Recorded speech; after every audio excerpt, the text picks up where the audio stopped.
24 ঘন্টার মধ্যে নির্দলীয় সরকার ও 3 মাসের মধ্যে নির্বাচনের দাবি বিএনপির। গত রাতে রাষ্ট্রপতি মোহাম্মদ শাহাবুদ্দিনের সঙ্গে সাক্ষাৎ শেষে এ দাবি জানান বিএনপি মহাসচিব মির্জা ফখরুল ইসলাম আলমগীর।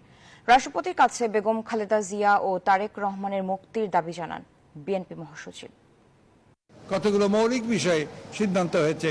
সেই সিদ্ধান্তর প্রথমটি হচ্ছে সেটা হচ্ছে যে পার্লামেন্ট ভেঙে দিয়ে অতি দ্রুত একটি ইন্টারিম গভর্নমেন্ট, অন্তর্বর্তীকালীন সরকার গঠন করা হবে নির্দলীয় সরকারদেরকে নিয়ে। আজকে সিদ্ধান্ত হয়েছে যে দেশনেত্রী বেগম খালেদা জিয়াকে অবিলম্বে কোনো কালক্ষেপ না করে তাকে মুক্তি দেওয়া হবে।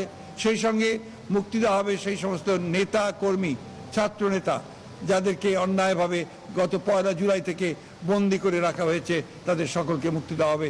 রাজনৈতিক কারণে যাদেরকে বন্দি করে রাখা হয়েছে মুক্তি দেওয়া হবে সেই সমস্ত মানুষদেরকে যারা অন্যায়ভাবে কারাগারে আটক হয়ে রয়েছে। সিদ্ধান্ত হয়েছে যে এখন এই হাসিনার পালিয়ে যাওয়া পদত্যাগের পরে যে অবস্থা সৃষ্টি হয়েছে, সেই অবস্থা বিশেষ করে আইন শৃঙ্খলা পরিস্থিতি যে অবস্থা সৃষ্টি হয়েছে, এই আইন শৃঙ্খলা পরিস্থিতিকে নিয়ন্ত্রণে আনার জন্য সমস্ত রাজনৈতিক দলগুলো তারা কাজ করবেন, ছাত্র নেতারা কাজ করবেন, ছাত্ররা কাজ করবেন।